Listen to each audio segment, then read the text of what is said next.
여러분, 우리 이제 사회복지관에 대해서 배웠으니까 이제 사회복지관에 대한 실예로 몇 개 사회복지기관의 좀 홈페이지를 들어가서 좀 살펴보려고 합니다. 여러분이 이제 과제로 사회복지관에 대한 사업들을 좀 살펴보고 그 사회복지관의 장점과 단점이 뭐라고 생각하는지 여러분의 의견을 쓰는 게 이제 과제로 제시가 됐는데, 과제를 한 친구들은 잘 했는지 한번 점검했으면 좋겠고, 또 과제를 아직 못한 친구는 좀 참고가 됐으면 좋겠습니다. 먼저 사회복지관의 그 가장 뭐랄까 이렇게 중심적 역할을 하고 있는 기관이 한국사회복지관협회라고 있어요. 여러분이 이제 몇몇 사회복지 사이트들을 좀 기억해 둘 필요가 있는데요. 여러분이 앞으로 실습을 하게 되면 실습과 관계되어서는 한국사회복지사협회 웰페어넷이죠. 이제 거기를 조금 유심히 살펴봐야 되고요. 그 다음에 오늘 이제 우리가 배운 사회복지관과 관련해서는 여기 한국사회복지관협회를 좀 살펴볼 필요가 있습니다. 그 전에 이제 여러분이 그 사회복지관을 보면 어디는 종합사회복지관이라는 말을 쓰고 어디는 사회복지관이라는 말을 써서 좀 헷갈려요 하는 친구들이 있는데, 이제 그것도 이제 살펴보도록 하겠습니다. 여기 한국사회복지관협회 사이트를 이제 여러분이 치고 들어오시면 이런 이제 페이지가 떠질 거예요. 여기 사회복지관협회 저도 이제 여기 들어와서 지금 제가 보니까 5월 20일이 한국사회복지관의 날이네요. 네, 요 날 아마 사회복지관들이 특별한 행사를 해서 제가 한 3년 전까지 사회복지관에서 20년간 일을 했어요. 제가 일할 때만 해도 사회복지관의 날에 전국에 있는 사회복지사들이 그 올림픽 그 경기장에 모여가지고 대대적인 행사, 축제 뭐 이런 걸 했었는데, 지금 아마 올해는 코로나 때문에 못하지 않을까 싶기는 해요. 어쨌든 사회복지관의 날이라는 것이 있습니다. 자, 그럼 여기 이제 사회복지관이 무엇이냐, 또 사회복지관의 현황, 요런 걸 한번 들어가 볼까요? 자, 사회복지관. 우리가 아까 앞에서 본 건데요. 사회복지관은 사회복지사업법의 그 사회복지관의 정의나 설치나 이런 부분들이 이제 명시되어 있어요.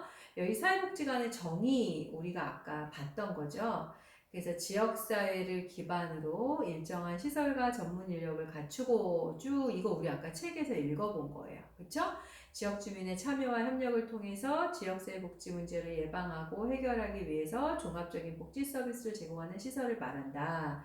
여기서 지역사회 복지란 주민의 복지 증진과 삶의 질 향상을 위해서 지역사회 차원에서 전개하는 사회복지를 말한다. 이거 우리 책에서 봤죠? 네. 그 다음에 여기 보니까 사회복지관의 연역, 그래서 뭐 100년 전에 연역까지 쫙 쓸 수는 없지만 여기 보니까 1906년 원산 인보관 운동에서 사회복지관 사업이 태동이 됐다 그랬고, 1921년에 서울에 최초로 태화여자관이라고 하는 사회복지관이 생겨났어요. 그리고 이제 쭉 거슬러 올라와서 우리가 아까 80년대 후반이 많이 생겼다고 하니까 그걸 잠깐 볼까요? 여기 보면 이제 사회복지관 운영 국고 보조 사업에 대한 지침 이런 것들이 이제 국고 보조와 관계된 것들이 80년대에 생겨났고, 그러면서 89년도에 복지관들이 많이 늘어나면서 이 한국사회복지관협회가 생겨나게 됐습니다. 설립이 됐습니다. 그리고 점점 여기 보면 370개, 391개 쭉 늘어났죠. 늘어나서 2019년도에 작년에 466개소가 설치 운영됐네요. 지금은 이제 조금 더 늘어났어요. 자, 여기 보면 2020년 현재 이제 따끈따끈한 현황이죠. 2020년 현황을 보면 총 473곳이 우리나라의 사회복지관으로 운영되고 있고, 요 가로 안에 있는 건 이제 관협회 회원 등록을 했느냐 이제 그 숫자니까 별 의미 없고요. 여기 보면 이제 여러분이 요거를 이제 구분할 줄 알아야 되는 사회복지관이 규모별로 규모라는 건 여기서 단순히 시설 규모로 이야기해요. 시설이 건평 2000제곱미터 이상이면 가형, 1000제곱미터 이상이지만 2000제곱미터까지는 안 된다. 그러면 나형, 1000제곱미터보다 작다. 그러면 다형이에요. 그래서 가형, 나형, 다형으로 사회복지관은 구분이 되어 있고요. 이 규모에 따라서 보건복지부에서 평가를 받을 때도 프로그램 개수라든지 인력 수라든지 예산의 규모라든지 다 다르게 평가를 받고 있습니다. 여기 보면 이제 다형 조그만 복지관들이죠. 이게 이제 전국에 48개, 주로 이거 다 연구임대 아파트 안에 있는 복지관들이고요. 그 다음에 나형이 202개, 가형이 223개. 점점 이제 복지관들이 최근 들어서 생긴 건 다 가형, 다 크게 지었어요. 그래서 이렇게 이제 복지관이 현재 한 490개 되는 줄 알았더니 473개네요. 473개 있습니다. 지역별로도 보면 가장 많은 게 서울이죠. 서울이 98개가 있고 그 중에 31개. 아까 48개 중에서 거의 31개가 임대지역에 이제 서울에서 있어요. 그 다음에 이제 복지관 수가 많은 데를 살펴보면 서울이 이제 98개였고 그 다음 많은 데가 경기 지역이죠. 83개가 있습니다. 그래서 여러분들이 이제 취업을 할 때 복지관에 취업을 하고 싶은 친구들은 이제 이걸 조금 더 많이 살펴보면 좋겠어요. 그래서 연도별로 뭐 현황도 쭉 나와 있고요. 그 다음에 우리 아까 이제 사회복지 법인들이 운영하는 거 얘기했었잖아요. 여기 보면 사회복지법인에서 운영하는 게 334개, 그 다음에 재단법인에서 운영하는 게 있고 사단법인에서 운영하는 게 있고 학교법인이 운영하는 게 있고요. 그 다음에 지방자치단체가 직영하는 거 많이 늘었네요. 제가 알았을 때 이거보다 훨씬 적었는데 지금 28개나 있네요. 28개가 지방자치단체에서 직영하는 사회복지 시설들이 있습니다. 근데 사실 요거는 계속 변동성이 많은 게 요거예요. 왜냐면 직영을 해봤다가 너무 힘드네. 그 위탁으로 다 계속 바꾸고 있어요. 그 다음에 이제 시설관리공단에서 운영하는 데가 있고 의료법인에서 운영하는 데도 새롭게 생겼네요. 한 곳. 그 다음에 협동조합. 이게 이제 요즘 뜨고 있는 건데요. 사회적 협동조합 같은 경우가 활성화되면서 사회복지사들이 5명만 모여도 협동조합을 만들 수 있거든요. 그래서 뭐 예를 들면 중앙대학교 사회복지학과를 졸업한 그 동기들이 막 5명이, 동기는 아니다, 선후배가 모여서 5명이 모여서 협동조합을 만들어가지고 동작구에 있는 복지관들을 위탁받고 막 그랬어요. 굉장히 이슈가 됐었는데, 그러면서 이제 이 협동조합이 많이 늘어났습니다. 그래서 어쨌든 이렇게 이제 473곳의 사회복지관이 있습니다. 사회복지관 이제 여기 여러분이 들어보면 4월 현황, 뭐 3월 현황 쭉 매달 현황이 쭉 나와요. 그래서 궁금하면 이제 들어가서 보시면 되겠고요. 여기 보면 사회복지관에 뭐 관련돼서 이 관협회가 하고 있는 사업들에 대한 소개가 있고 이제 그렇습니다. 그래서 이제 사회복지관은 관협회는 사회복지관이 어떤 곳인지 보기 위해서 제가 이제 잠깐 살펴본 거고요. 그 다음에 이제 구체적으로 사회복지관 사이트를 이제 한두 곳 정도 들어가서 좀 살펴보도록 하겠습니다. 제가 이제 여기 좀 몇 개 한 2군데만 띄워놨는데요. 자, 여기 이제 서울 구로구에 있는 화원종합사회복지관이라고 하는 곳이에요. 제가 뭐 지금 여러분하고 홈페이지를 살펴보는 사회복지관은 특별히 여기가 더 사업을 잘한다거나 뭐 해서 살펴보는 건 아니에요. 그냥 정말 그냥 열어봤어요.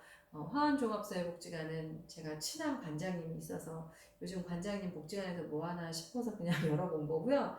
그 다음에 좀 이따 살펴볼 복지관은 또 제가 일했던 곳이어서 한번 살펴보려고 합니다. 자, 어찌됐든 자, 화원종합사회복지관 먼저 좀 살펴볼게요.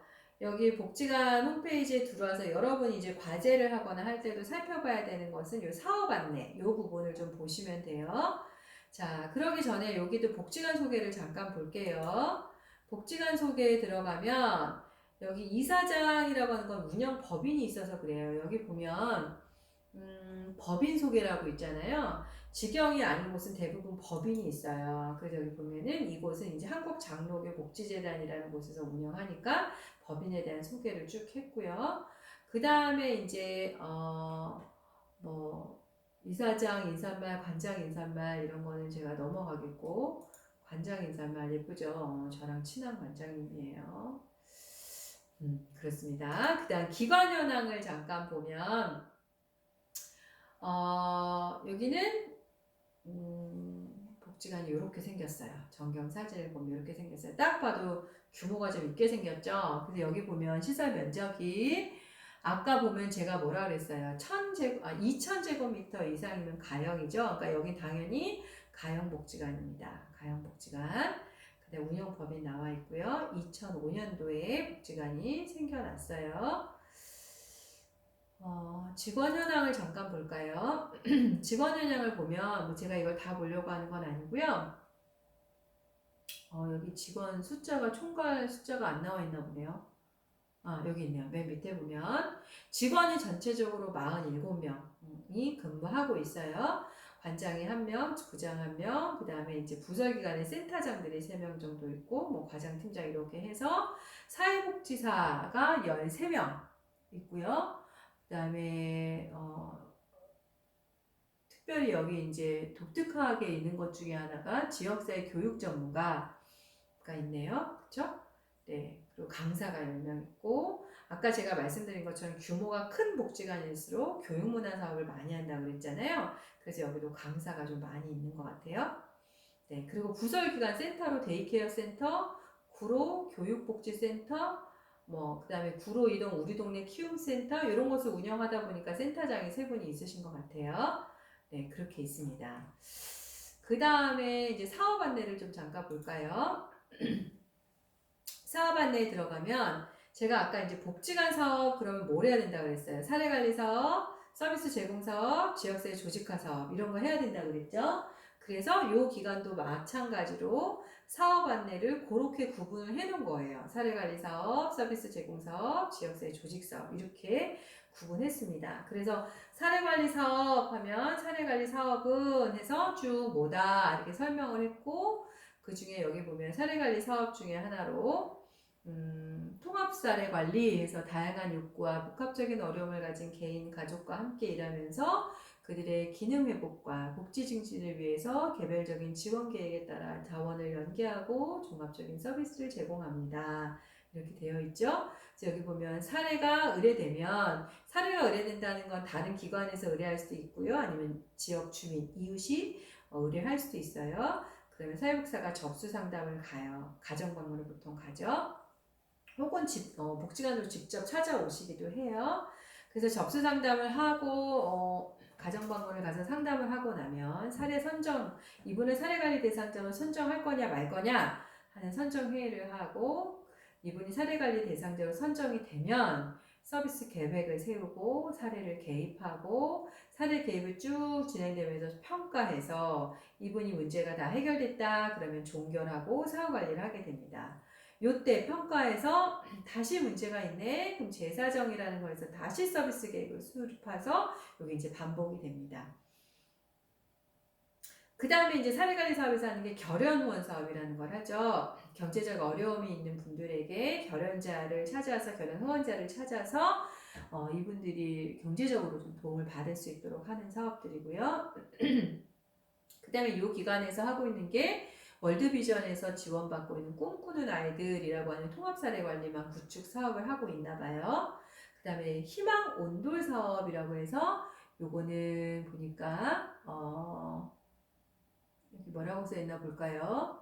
지역사회 복지 사각지대 취약계층에게 신속하고 효과적인 복지 서비스 제공을 통해서 위기상황 극복을 지원하고 사회적 안전망을 구축하기 위한 사업이다. 이렇게 되어 있죠. 그래서 여기 보니까 주로 하는 내용은 냉난방기, 의료비, 생계비, 주거비, 긴급 이런 관리비나 이런 거 긴급한 돈 이런 거 지원해주는 사업인 것 같아요. 그 다음에 저소득층 자산 형성 지원 사업. 그래서 요거는 이제 여러분이 아마 들어봤을 텐데 희망 플러스 통장 사업, 꿈나래 통장 사업 이런 것들을 도와주는 사업들을 하고 있고, 그 다음에 이제 세부 프로그램으로 뭐 사례관리, 저축관리, 금융교육, 선택 교육으로 뭐 참가자에게 다양한 정보를 제공하는 게 있고 자조 모임, 서비스 연계 이런 것들이 있네요. 여기 이제 사례관리 사업이었고요.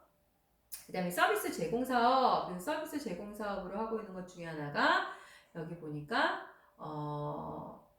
드림 플러스 아동발달 지원센터. 그래서 요거는 정서나 발달에 어려움을 겪고 있는 아동들의 어떤 발달을 돕기 위한 전문 치료 사업들이에요. 언어치료, 놀이치료, 인지치료, 작업치료, 뭐 감각 통합치료, 심리검사, 특수체육 이런 것들을 하고 있고요. 그 다음에 우리가 이제 아마 뒤에 챕터에서 8장인가 9장에서 배울 건데요. 이게 이제 바우처 사업에 일하는 걸 하고 있는 거예요.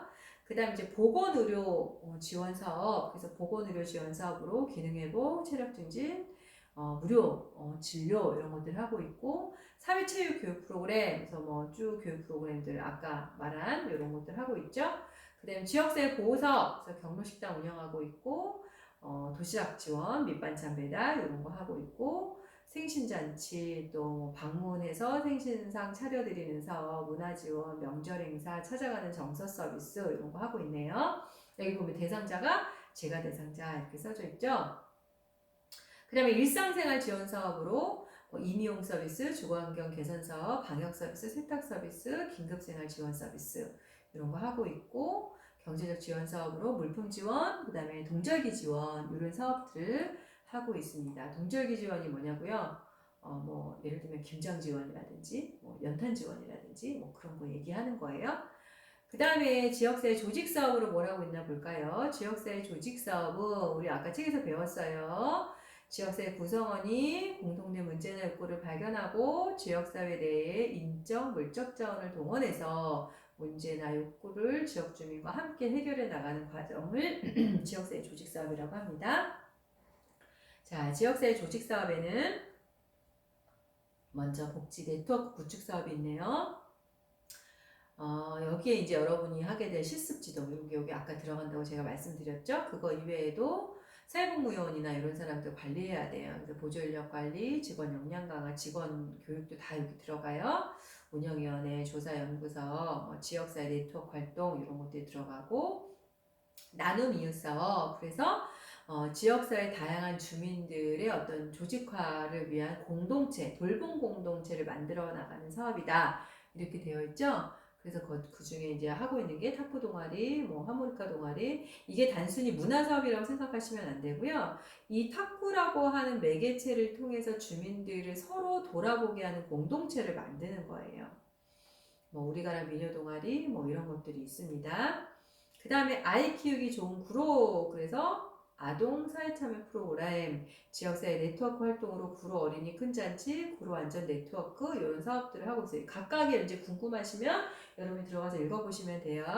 그 다음 주민 문화행사, 그 다음 이니텍 도서관, 그 다음에 후원 육성 사업, 자원봉사자 개발관리, 홍보 출판, 뭐 구로 아동 청소년 꿈 지원 프로젝트 뭐 이런 것들이 들어가 있고, 민간 협력 활성화 사업, 공간 개방 사업, 노인 사회 활동 지원 사업 이런 곳이 있어요. 조직화 사업이 굉장히 많죠.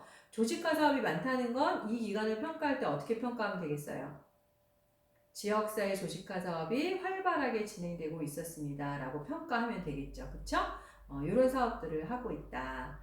그 다음에 이제 특화 사업이라고 하는 게 따로 있는데요. 요거는 이제 사회복지 사업법이나 이런 데서 사회복지관의 사업으로 명시한 건 아니지만 보건복지부에서 3년에 한 번 하는 평가에는 특화 사업 평가를 하게 되어 있다 보니까 복지관들마다 특화 사업을 이렇게 별도로 홈페이지에서 도드라지게 나오게 해서 사업들을 홍보하고 있어요. 이 화원종합사회복지관 같은 경우는 다문화 가족이 아마 이 지역에 많은가 봐요. 특히 이주 여성 지원 사업이라든지 외국인 가족 지원 사업 뭐 이런 것들을 하고 있네요. 이게 이제 법무부에서 지원하는 이런 사업들, 이민자, 뭐 사회통합과 관계된 프로그램들, 이주 배경 청소년의 적응과 관계된 프로그램들, 그래서 주로 다문화와 관계된 사업들을 하고 있는데, 이게 아마 이 지역에서는 중요한 아마 이슈가 되고 있는 문제이기 때문에 특화 사업으로 하고 있는 것 같아요. 자, 이제 구로에 있는 하원종합사회복지관을 살펴봤고요. 다른 곳을 하나 더 살펴볼게요. 자, 요거는 이제 어떻게 제가 보다 보니까 법인이 똑같은 데가 나왔네요. 한국장로교복지단 똑같은데 부천에 있는 삼정종합사회복지관 하나 살펴보도록 하겠습니다. 제가 이제 부천에서 20년간 사회복지관에서 관장으로 일을 했어요. 그래서 부천에 있는 복지관들을 제가 참 애정하고 있는데 제가 일했던 곳을 보자니 조금 약간 민망해서 저희 복지관 옆에 있던 복지관을 보고자 합니다. 자, 삼정복지관을 이제 법인은 이제 여러분이 아까 본 게 있으니까 그냥 넘어갈게요. 삼정복지관도 잠깐 여기 직원 현황만 잠깐 볼까요? 여기 삼정복지관도 쭉, 여기는 총계가 안 나와 있네요.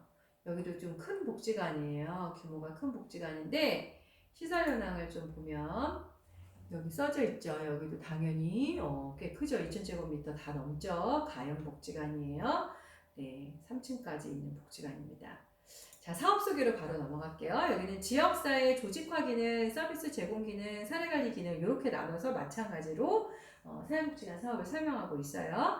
지역 조직화 기능, 그래서 여기는 주민 조직화, 복지 네트워크 구축, 자원 개발 및 관리. 여러분 아까 책에서 본 것처럼 비슷하게 쫙 구분되어 있죠? 그래서 세부 프로그램 뭐뭐뭐 하고 있다라는 것들을 잘 설명하고 있습니다.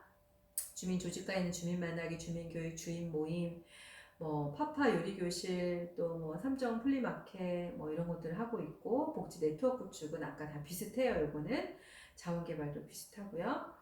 그 다음에 서비스 제공 기능 잠깐 볼까요? 서비스 제공 기능에는 가족 기능 강화 사업, 교육문화 사업, 지역사회 보호 사업 이렇게 나눴네요. 가족 기능 사업에는 가족관계 증진, 가족 기능 보완, 가족 문제 해결 치료, 부양가족 지원 사업. 우리 이거 아까 다 교재에서 봤죠? 책에서. 그대로 복지관도 마찬가지로 이렇게 세부 사업들을 하고 있는 거예요.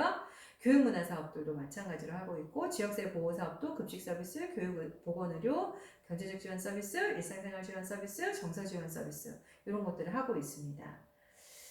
자, 사례관리 기능 보겠습니다. 사례관리 기능도 사례 발굴, 사례 개입, 서비스 연계. 이거 우리 아까 다 책에서 봤죠? 그대로 이 복지관도 요거와 관련돼서 사업들을 하고 있다라고 설명하고 있어요. 그래서 우리가 오늘 사회복지관에 대한 이론적인 책에서 설명되어 있는 것들을 봤는데 여러분 이론과 현장은 따로 노는 게 아니에요. 어떤 분들은 이론과 현장이 너무 달라요 라고 얘기하는데요. 그거는 아직 현장을 제대로 모르는 한 5년 미만의 사회복지사가 할 수 있는 얘기고요. 최소한 10년 정도 넘어서 사회복지 현장에서 일하잖아요. 현장과 이론은 똑같아요. 제가 23년간 지금 현장에서 일하지만 시간이 갈수록 누가 이론들을 만들었는지 참 잘 만들었다 생각하고 있어요. 여러분 책에 나와 있는 것들을 그대로 사회복지 현장에서 적용해서 이렇게 사업들을 하고 있는 것을 잘 살펴보실 수 있으셨을 것 같습니다. 그래서 여러분이 사회복지관에 혹시라도 취업을 하고 싶은 친구, 실습을 하고 싶은 친구들은 조금 더 관심 있게 보고 이것들이 여러분들에게 좀 도움이 됐으면 좋겠다는 바람으로 지금 살펴봤어요. 여러분이 지금 저랑 본 2개 복지관밖에 보진 않았지만 여러분이 아마 과제로 하면서 몇몇 복지관들을 살펴봤을 거예요. 그러면 이 몇몇 복지관이 하고 있는 사업들을 내가 어떻게 평가하나요? 어떻게 하면 될까요? 아까 본 것처럼 이 3가지 기능으로 잘 구분되어 있는지도 좀 보셔야 되고요. 특별히 3가지 기능 중에서 어떤 부분들을 조금 특화해서 더 잘 구체적으로 사업들을 활발하게 하고 있는지 그게 그 기관의 장점이겠죠. 그렇죠? 단점은 뭐겠어요? 조금 약하다라고 생각되는 부분들이 있을 거예요. 그런 것들을 살펴보시면 되고요. 또 하나 힌트, 팁을 좀 주자면 복지관의 그 연역을 좀 살펴보면요. 여기 복지관 소개에서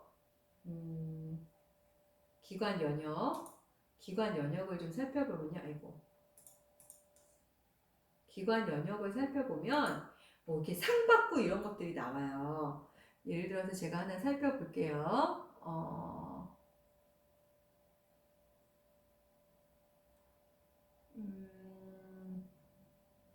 여기 상 받은 게 뭐가 있을까요?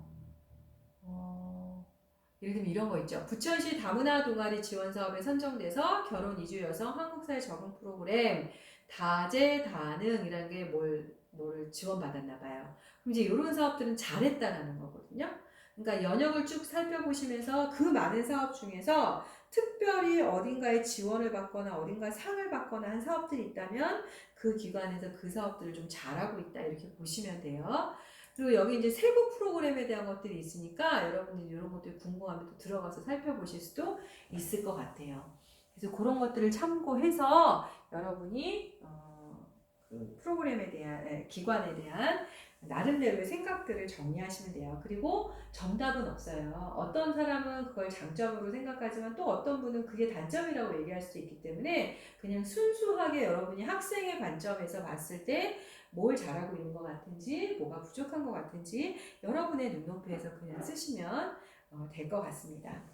자, 오늘 이제 원래 진도대로 하면은 9주차에서 8장을 나갔어야 되는데 7장을 못했었기 때문에 7장을 했고요.